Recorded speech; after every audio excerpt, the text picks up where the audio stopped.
All right, this is part 2.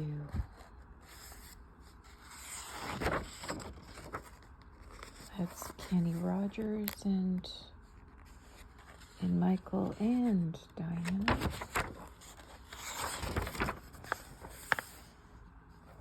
That is the infamous, I think everybody I know had a fake knockoff version of this jacket.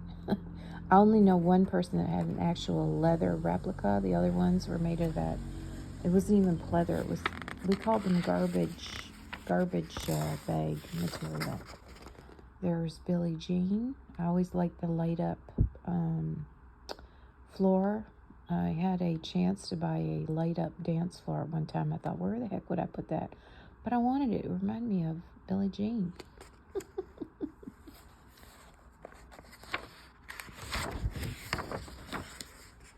More. It's kind of a very casual. Someone caught him just having a break. Why haven't I seen anyone replicate that for prom or such or something? Look at that. I love that detail on the lapel. That's when he was awfully skinny. There's a few pages we're going to get into where Micheal Jackson was a little bit buff. There's Emmanuel Day-Lewis. I loved, what's that show called? Mr. Belvedere. And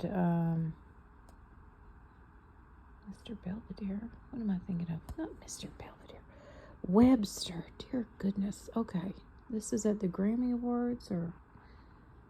it doesn't say.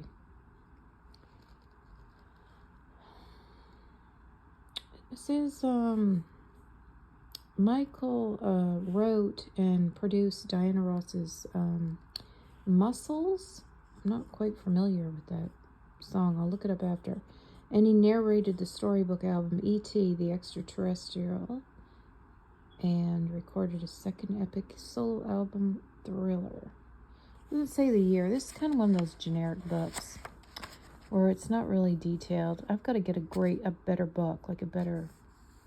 That's where he had the accident. He's got on a bit of blush there. I wanted that in there. I'm just going to skip a few. This was, what was that? Victory. Jackson 5 and the Victory Tour. I do believe.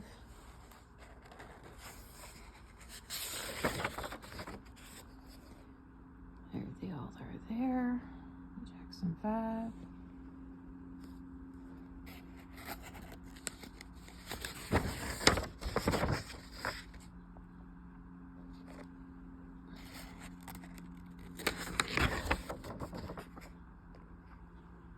I wonder if the brothers were all close. I would like to think that they were, you know, even though maybe as they got older they grew a little bit apart. But I wonder if they were all talking, you know, on a nice level, on a close relationship level. I wonder.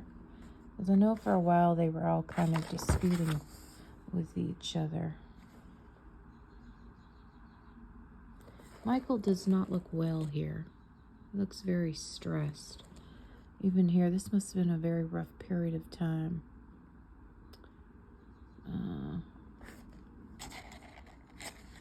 You could tell mentally he was going through some stuff. Remember, he was very badly mistreated. I'll use that word loosely, by his father. Look at his arms.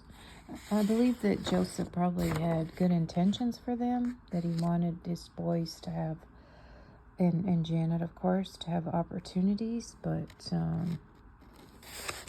mean, nothing can justify taking away their childhoods and causing such trauma. And, you know, with childhood trauma comes, you know, Micheal just never grew up. He always wanted to stay as a child. And a lot of people have views on that, and they're quite, you know, poor. But they don't understand that when you don't have a childhood, you're always looking to rectify the situation and try to...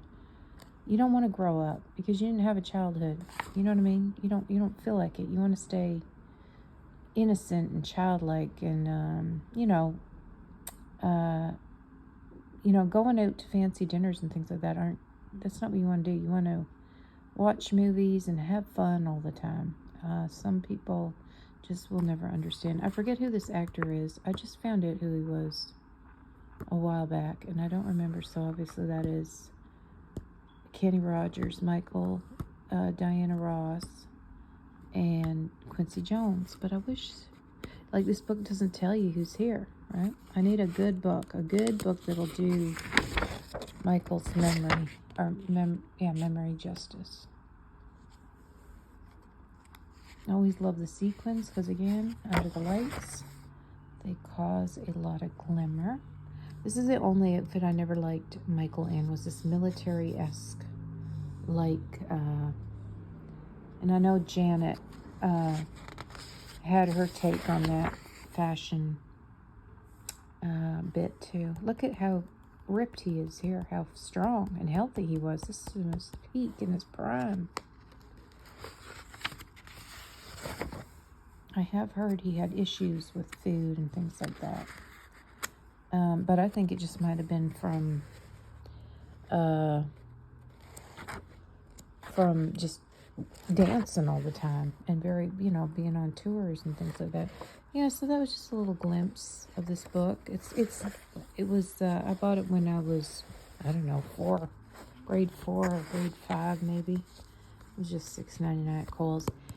Back then I just wanted pictures of Micheal Jackson, but doesn't really do his memory justice. I want a nice book with start to finish, sort of thing, and little bits of his albums, dates, and who's in the photos, etc. But this book is nice, but I'm doing this so I can part ways with things, and like I said, I'll just upgrade and get a better book. But that's Michael. And another memory I have of him was my first album. I don't know the name of it, but it had Ben on it, had the Ben song on it when he was young. And then I got into the Jackson 5 albums. And then when Thriller came out, that was a huge deal because I had asked for it for Easter. And I remember me and my friend and one of my siblings all went to 7-Eleven and got red slushies. And we were roller skating, pretending we were zombies. And pretending the slushie was blood. We were doing some sort of choreographed Thriller video, on roller skates. And I was so excited to get that Thriller album. Like, that was the best. My very first album I ever bought with my uncle was Elvis Presley. And the next, my next favorite album obviously was getting Thriller. I waited for it, and back then, you didn't get albums for kids, so I was very lucky to have gotten that. It's not like now when all these kids have all these things. Back in my day, kids didn't really have, we didn't have high-ticket items, that's for damn sure. And we didn't have fancy shoes or none of that, So to get an album was a big deal. And I'm sure I played it multiple times. When I had the first albums, I played them over and over again, the Jackson 5 over and over again. And then when I got the Thriller album, I played that out. And then, what is my another memory? I went to see the This Is It. I never seen him in concert, but I knew people that went. I do want to go see Janet because, hey, at least she rubbed elbows with Michael. I do want to see Janet Jackson concert. I had a choice to see Madonna or Janet, and I said I'd have chose Janet, but unfortunately I didn't get to go see either. But if Janet rolls around again, I will definitely grab her concert. You got to do these things when you're able to. And yeah, This Is It. I love that movie. I saw The Wiz. I really enjoyed The Wiz. My son is a Wizard of Oz fan.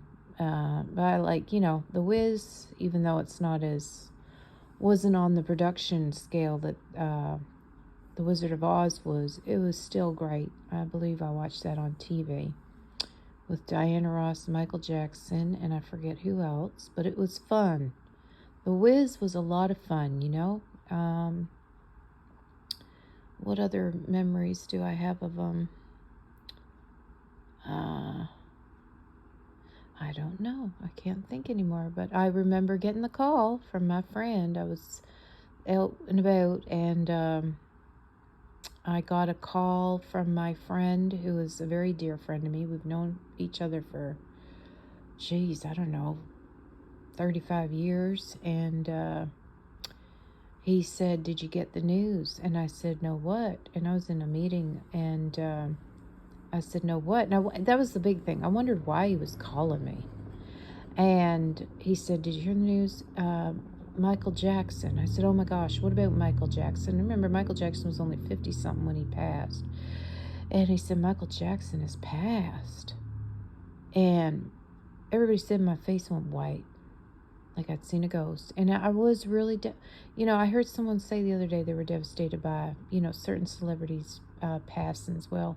I don't idolize people, but Micheal Jackson was to me, he was a special person. He was a special spirit is what he was. And that really did, I was like, he's gone. Young, gone, getting ready to go on tour at that. And, yeah, just brought a little bit of sadness to my life. But I know that he lives on, obviously, through his music and videos. And even though people have tried to desecrate his memory, I believe he was just Micheal. He didn't have a childhood. He grew up, he came out of harsh times. He was such a professional perfectionist. He wanted, nowadays, no entertainer, okay? And I love Prince as well. But when it comes to putting on a show, no entertainer cared more about his fans than Micheal Jackson. And you can't sway me, because he literally put blood, sweat, and tears into his shows. And I know everybody's a hard worker. I'm not trying to downplay anybody else, but no.